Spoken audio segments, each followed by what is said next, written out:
opening up opportunities for them to seek out new relationships that are going to be more parallel with what it is that they're doing.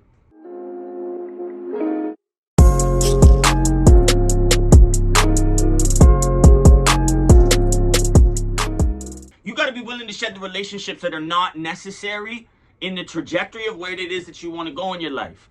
We spoke last week about a winner circle being synonymous with the inner circle, but that's about acquiring new relationships. What I want to talk about today is not even just relationship centered, but it's about being willing to cut off the things that are no longer serving you and where it is that you're heading in life. And this is very paramount, especially in relationships. Like, I can't tell you how many childhood friends and stuff that, you know what I mean, I've had to reassess, you know what I mean, the depth in which our relationship should be maintained, because, like, they're just not willing to allow me to elevate in the ways that I am in life. They're always trying to call me back down to, like, the old me. And for somebody who's growing, like, this is not only annoying, but it is detrimental. Like, you need people around you who are going to hold the mirror up on you and show you the good qualities about you, not try and revert you back to old opinions about your old self.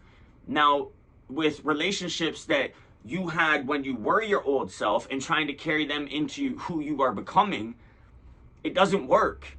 You need to find a place to put those relationships. You definitely don't need to, like, cut people off or burn that bridge or turn it into anything negative. You just need to operate from a place of understanding that that relationship just may not be serving, and life's short. And if you actually want to elevate yourself and you want to take yourself to the pinnacles in which you have set up in your mind, that a good step in that direction is your relationships. Now, I want to talk just kind of more about shedding dead weight. And that's people. There's definitely people who you don't need to maintain that relationship. If anything, you burn that bridge. Somebody who facilitates nothing but negatives in you, like if you are an alcoholic, you realize, like, you have to cut off the people who drink and the people who are trying to maintain those behaviors and instill them in you. And they do it by making you feel inferior and insecure about your new objectives and why it is that you're doing what you're doing. Like, if I go and hang out with a friend of mine who all we ever did together was go out to the club and get drunk, and I try and explain to him, like, yo, I'd love to come out and spend the time with you, but I won't be drinking. He literally perceives that as like a personal attack, and like I'm a party pooper. Now, you're doing that person a disservice by trying to maintain that relationship. Not only doing a disservice to yourself, but also to that person. Like, you literally need to be honest with those people, because once you live in your truth and you're going to naturally repel away those types of relationships, you're opening up opportunities for them to seek out new relationships that are going to be more parallel with what it is that they're doing. You need to be operating the same way, but you're also providing a service to them by not trying to maintain a relationship with them when you're no longer aligned with each other's ideals. It goes both ways, but you have to shed dead weight. You really do. And the biggest portion of that dead weight is going to be in your old relationships. I'm pretty guilty. To be honest, I'm pretty fortunate that, like, I don't have a lot of relationships I need to cut off. Like, I refer to, like, old childhood friends and stuff like that. There's maybe like 3 of them. I've always had a very intimate circle, almost non-existent. Now, this has served me now when I'm growing at such a rate that, you know what I mean? Like, I'm excelling past these individuals. And there's nothing wrong with that.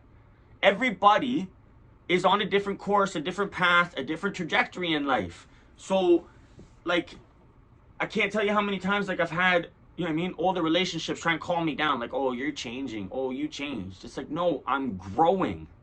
And yes, I changed. You didn't. And, you know what I mean? They're almost trying to make it sound like you've changed for the worst. But really, you've changed for the better. But it just no longer serves into their ideals of the relationship. Lose the dead weight. You have to shed that dead weight. You can't bring it with you. You're going to be trying to get to the top of your mountain with all this dead weight. No. Everybody has to have an oar in hand rowing the boat down the river with me nowadays to get to that end game, or we kind of can't get in a boat together. That's like filling a boat with 30 people and being the only person rowing. Even my family members. Like, I've definitely had to compartmentalize some of those relationships, and to be honest, the universe definitely moves people, even when I don't react quickly enough to move those people away from me, because they're now providing a disservice in our relationship by negatively affecting the new identity that I'm forming. The universe moves these people away from me, even when I don't act in a timely fashion because of my attachments or my unwillingness to sever that tie or remove that relationship. The universe literally creates some kind of situation or scenario where they just start to move away from me. A really good friend of mine, have a very hard time not going and spending time with him. But it is actually like a little detrimental to the new psychology, the new wiring that I'm forming for myself to build up my identity, to be able to present myself in a way and to become the person that I ultimately want to be. So I had a hard time cutting that relationship. You know what I mean? I used to go for lunch with him all the time, go out, get food, whatever, on a couple times a week. And he smokes a lot of weed. And I quit smoking weed. So he always kind of, you know what I mean, made me feel a little dumb for not smoking. Like I'm not at a high enough level that like I should be able to achieve what I'm achieving and smoke, that like it's some kind of form of deprivation or like a downfall of mine, that like I can't both smoke and occupy the space that I want in life. But now has a full-time girlfriend and I barely hear from him. Can barely even arrange, like even when I reach out and hey, when we get food, busy. Thank you, universe. Shed the dead weight. Honestly, like I'm just kind of rambling on today. It's a bit of a laid back day, a little bit of a low key day, but I'm not gonna miss. I'm gonna post these videos Monday, Wednesday, and Friday forever, because I know what it's like to have somebody make a commitment to you when it comes to support and fostering your new identity and your growth. And I have made that commitment so that I can be here for you. I really just want you to think about shedding the dead weight.